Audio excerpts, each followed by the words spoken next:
കഴിഞ്ഞ ആഴ്ച ഈ മതിൽ വീണിട്ട് ഒരു കാറിൻ്റെ സൈഡ് കംപ്ലീറ്റ് ആ ഗ്ലാസും ഡോറും ഒക്കെ ഉള്ളിൽ പോയിട്ട് ആ പാവം അവർ അഡ്മിറ്റ് ചെയ്ത് വന്നവരാണ്. ഇത് വീഴില്ല, അത് വീഴും. കണ്ടില്ലേ, ഇത്രയും കട്ടയുള്ള ഈ കല്ല് കട്ടകൾ മതിലിന്റെ പേസ്റ്റുകളാണ് ഇവിടെ വഴിയിൽ പോകുന്ന വണ്ടികളുടെ മുകളിലേക്കൊക്കെ വീണത്.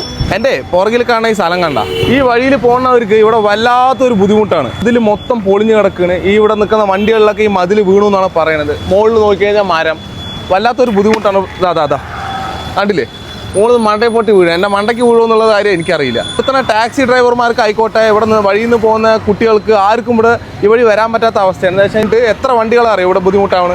അപ്പോൾ അവരുടെ അടുത്ത് തന്നെ നമുക്ക് ആ കാര്യങ്ങൾ ചോദിക്കാം. വരും ആശുപത്രി മതിൽ കാരണം ഇവിടെ ആൾക്കാർക്ക് നടക്കാനും ബുദ്ധിമുട്ട്. ചെറിയ കുട്ടികളുടെ ഈ പ്രസവമാണ്, ചെറിയ കുട്ടികളുടെ പ്രസവമടക്കാണ് പുറകിലുള്ളത്. ഈ വഴിക്കാൻ നടന്നു പോകുന്നത്. ഞാൻ ടാക്സി ഡ്രൈവറാണ്. ഇവിടെ കുറേ 30 കൊല്ലമായിട്ട് നിൽക്കുകയാണ്. ഇത് ജില്ലാ പഞ്ചായത്തോട് പറഞ്ഞിട്ട് അവരും ഒരു അയൽക്കാരുടെ ഒന്നും പറയണമില്ല. അവർ ഇതിനെക്കുറിച്ച് ഒന്നും ആലോചിക്കില്ല. കഴിഞ്ഞ മതിലും ഭീഷണി ഈ മരങ്ങളും ഈ കൊമ്പ് വീണുകൊണ്ടേയിരിക്കുന്നു. അതുകൊണ്ട് ഈ ജില്ലാ പഞ്ചായത്തിന് ഒരു നടപടി എടുക്കണം. ഞാനിവിടെ 4 കൊല്ലമായി. ഇവിടെ നോക്കുമ്പോൾ ഒരേ ബുദ്ധിമുട്ട് തന്നെയാണ്.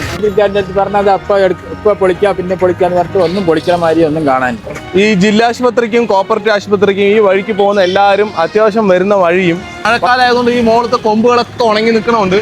ഒക്കെ പൊട്ടി വീഴാണ്. അപ്പൊ ഈ ജില്ലാശുപത്രി അധികാരികൾ ഇത് കാണണമെങ്കിൽ ഇതിന്റെ വേണ്ടപ്പെട്ട അധികാരികൾ കാണുമെങ്കിൽ എത്രയും പെട്ടെന്ന് അവർക്ക് അതൊന്ന് ശരിയാക്കി കൊടുക്കണം.